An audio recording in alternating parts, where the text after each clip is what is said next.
Aquesta processó s'iniciava a mitja tarda, sortia d'aquesta porta, baixava per aquí al Fossar Xic i es dirigia cap a la Riera. Baixava per la Riera, carrer de Barcelona, pujava per la plaça de la Peixateria fins a agafar el carrer d'en Pujol, i allà al carrer d'en Pujol passava per davant d'un altaret que muntaven els veïns del carrer, ja que tenien com a patrones, i van ser els primers que van promoure el culte de les santes.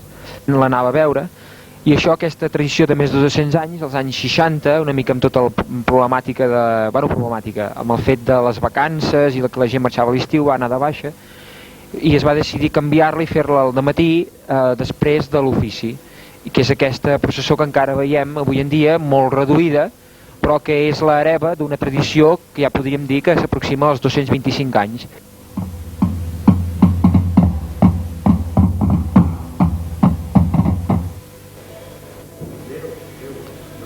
Durant els segles de l'edat moderna, tenir relíquies de sants era considerat un privilegi i se'l disputaven tant les institucions religioses com les ciutats.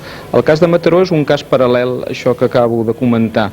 Mataró, a finals del segle XVII i durant el segle XVIII, busca prestigi en diversos àmbits i una de les formes d'assolir-lo és també a través de tenir relíquies d'uns sants, en aquest cas d'unes santes, i si podia ser en exclusiva millor. A partir d'aquí és quan la Universitat de Mataró, l'Ajuntament, s'interessa per unes relíquies de Santa Juliana i Semproniana que es custodiaven al monestir de Sant Cugat, i aquestes relíquies a poc aniran agafant prestigi fins a convertir-se en patrones exclusives de la ciutat. A l'any 1722 els veïns del carrer d'en Pujol van decidir erigir una capella pública i probablement això és el que doni el nom en el carrer Pujol de carrer de les Santes.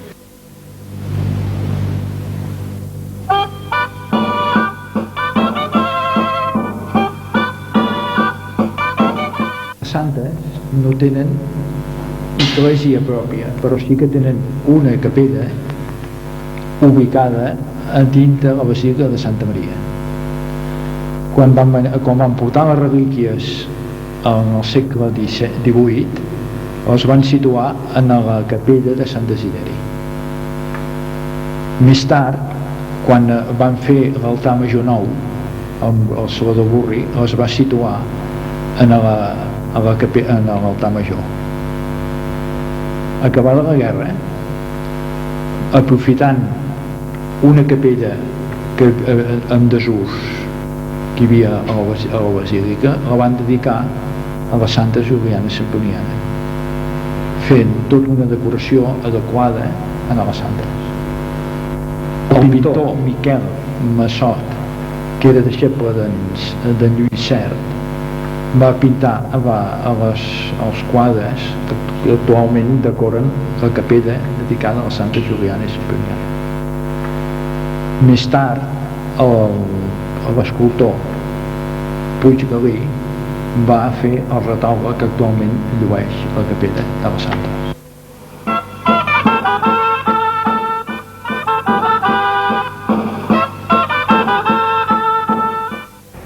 Una de les seccions del Museu Arxiu de Santa Maria és la que en diem la secció Santes. Per què en diem secció Santes? Perquè recull tots els testimonis que a Santa Maria es conserven bàsicament del culte de la Santa Juliana i Semproniana, que són patrones de Mataró des de mitjan segle passat. La tradició de les santes a Mataró és una tradició molt tardana perquè comença a partir del 1690. Les santes són documentades a Sant Cugat del Vallès en el segle XI, però a Sant Cugat tenen unes relíquies en les quals donen culte, però a Sant Cugat no hi ha cap referència directa en Mataró. La referència li dona en el segle XVII la publicació d'un manual d'història de sants feta per un frare de Girona, que assigna pàtria en aquestes dues santes que estaven documentades i que es conservaven les seves relíquies al monestir de Sant Cugat del Vallès. Aquesta pàtria assignada és la ciutat d'Iluro, Baturo deien aleshores, que coincideix amb la ciutat de Mataró.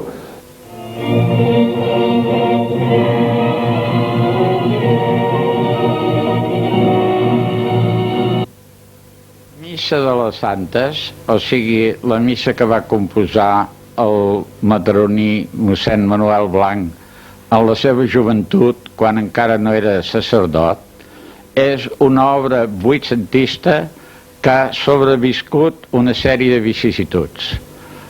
Amb el temps, aquesta obra va ser molt estimada dels mataronins i es cantava cada any per la festa de les Santes. Però en el diari del 1900 trobem ja una crítica del Borràs de Palau, que era de família mataronina. Aquest home, un gran crític, ja demanava per aquesta missa una tolerància, tot i que no entrava dins les normes que havia donat el papa Pius X. Segurament aquest fet va ser potser l'ocasió de que es demanés a Roma el permís per cantar-la. Creiem que totes aquestes circumstàncies són les que han ajudat a la seva pervivència. De fet, és un acte que enlloc més es troba i és potser el més característic de la nostra festa major. Totes les altres coses, des dels gegants, l'àguila, els animals fabulosos, tot això s'ha anat estenent per tots els pobles. En canvi, l'única nota peculiar que tenim a la festa major de Mataró és l'haver pogut conservar aquesta obra del vuitcentista de la missa de mossèn Blanc a honor de la Santa.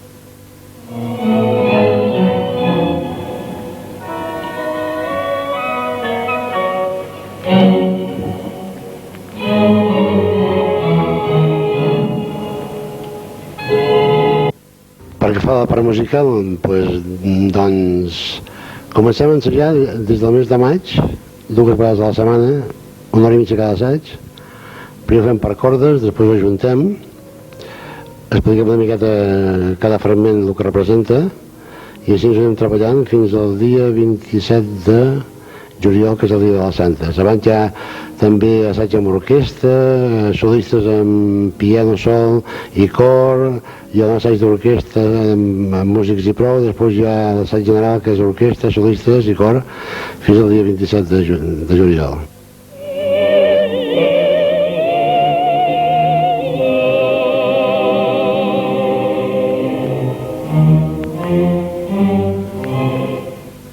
Canto la missa de les Santes des de l'any 1948 amb el mestre Narcís Pagès.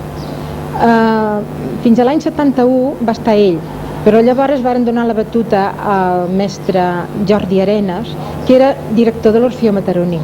Ell va posar algunes innovacions, com per exemple una sèrie obligada d'assajos que havien de començar per Setmana Santa, va fer una revisió de totes les veus, va avisar a totes les entitats corals perquè els va invitar que vinguessin a cantar.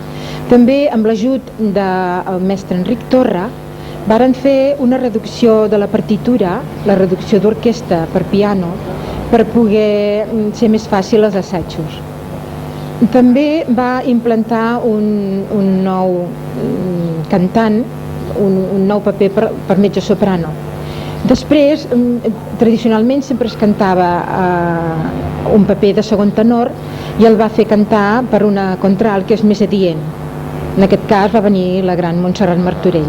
Doncs quan vaig començar a cantar ja com a solista va ser molt emocionant. Primera perquè hi havia molt més coro, després perquè també van augmentar l'orquestra, després perquè després de tants anys de cantar-la com a cantant, després cantar-la com a solista, també va ser molt emocionant per la meva part. El que va procurar que hi haguessin més d'un director, o sigui, que hi hagués una roda de directors.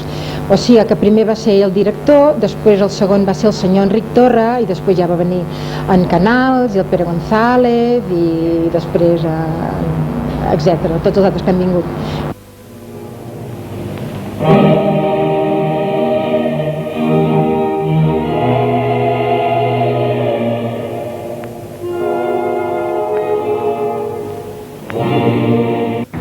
Estem al carrer Nou, davant del solar número 21, on hi havia hagut la casa de mossèn Andreu. Era l'oncle de la Teresa Mora i Andreu, una persona de Mataró, una mataronina, que va participar durant 59 anys cantant a l'ofici de les Santes. Era la seva gran il·lusió. just quan va estar malalta l'any 99-98, tenia el delit de poder continuar i així ens ho va fer-ho, tanmateix asseguda amb una cadira. Bé, a l'ofici de les santes hi participa doncs, tot tipus de gent, creients, no creients, gent que participen normalment en altres corals o no. I per això continua any rere any doncs, tenint aquesta vigència.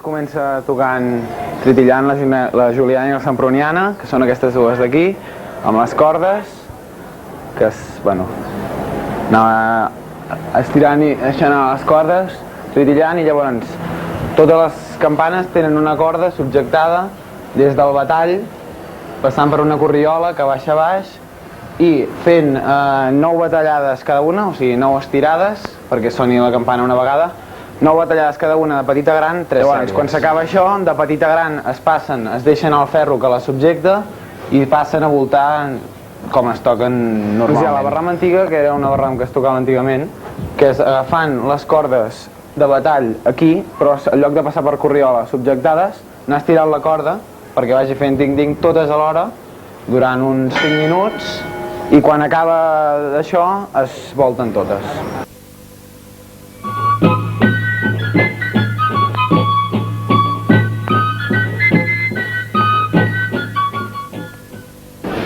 Robafaves és el gegant de Mataró i segur que al segle XVII ja en tenim referències com a gegant de la ciutat.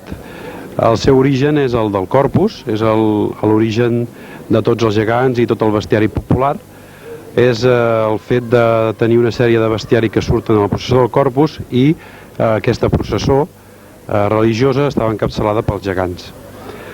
Robafaves segur que ja era, ja ho he dit, al segle XVII, tenim documents de 1683, el que passa que conegut amb aquest sobrenom o malnom de Robafaves és conegut a partir de la segona meitat del segle XIX, en què hi ha algun cronista dels diaris locals, en 1888, diu ben clar que tenim un gegant a Mataró conegut amb el mal nom de Robafaves. Després va ser en Joan Amades que va recollir testimonis de gent de Mataró, de principis d'aquest segle, i molta gent li va explicar una llegenda que és la més coneguda sobre el nom de Robafaves, o el sobrenom, mal nom Robafaves. Aquesta llegenda parla de que els geganters van portar els gegants de Mataró a Argentona i en tornant a Mataró van recollir unes faves dels camps de conreu que en aquell moment doncs, els va enamorar, no? Aquesta recollida de faves va anar seguida d'un acte d'amagar-les sota les faldilles dels Robafaves. En tornar a Mataró, passant pels Borots, sembla que la mainada de Mataró els va demanar insistentment que ballessin davant d'ells, malgrat que no fora la festa, i els gegants es van veure obligats a ballar de tal manera que les faves van començar a caure.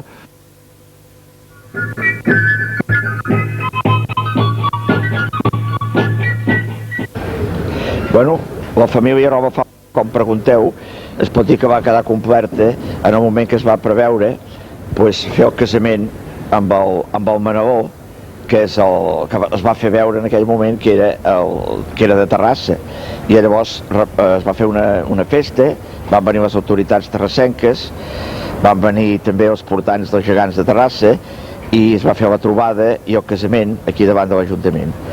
Precisament l'Ajuntament de Terrassa va fer un regalo de noces, que diguéssim, a la seva jove, que va consistir en un magnífic collar amb els escuts de les dues ciutats. Llavors, a darrere l'Ajuntament es va fer una xocolatada, que va ser una invitació de la confiteria Miracle, i tota la canalla d'aquells moments que es van assistir a la festa van assistir a la xocolatada i en aquell casament i en aquella festa. Els promotors d'això van ser el tinent d'alcalde, que en aquell moment era alcalde i festejos, que era en Joan Mas Cotxello, i el meu pare com a col·laborador seu i com a cuidador dels gegants que era.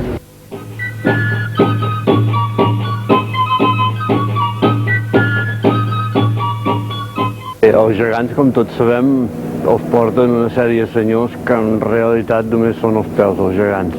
D'ençà de l'any 75 s'aconsegueix fer un canvi i que gradualment doncs, la colla, que fins aleshores portava els gegants cobrant, doncs sigui fet d'una manera altruista. Encara que de fet els peus dels gegants en definitiva no són només els qui els porten, sinó tots els mataronins que donen suport i que estimen el seu gegant. Hem de tenir en compte que els gegants de la ciutat representen institucionalment a la ciutat i que per tant acudeixen a actes on els requisits, on el protocol i on tot el tarannà de l'acte doncs dignifica i a la vegada promociona dignament a la ciutat i el seu bon nom.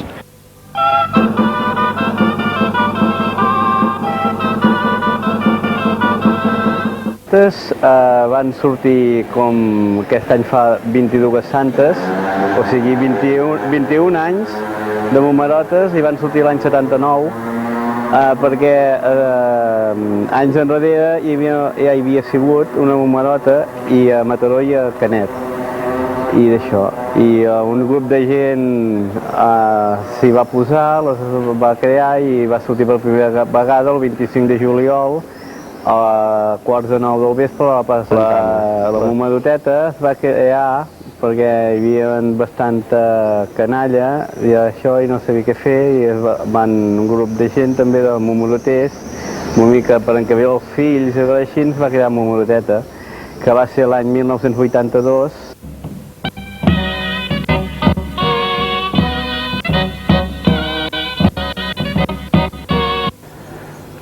Fa 100 anys les santes eren bastant semblant el que són ara en termes, diguem, els actes principals. Eren més oficialistes, els dies de festa major eren 4 i el que puc dir, per el que he llegit, és que eren amb la participació de les autoritats provincials, és a dir, que la part, diguem-ne, oficial era molt més subratllada que no pas actualment. En canvi, els actes populars eren molt menys dels que hi ha avui dia. És a dir, abans hi havia, doncs, les cercaviles, hi havia balls, sarsuela, els focs artificials, alguna prova esportiva i para de comptar.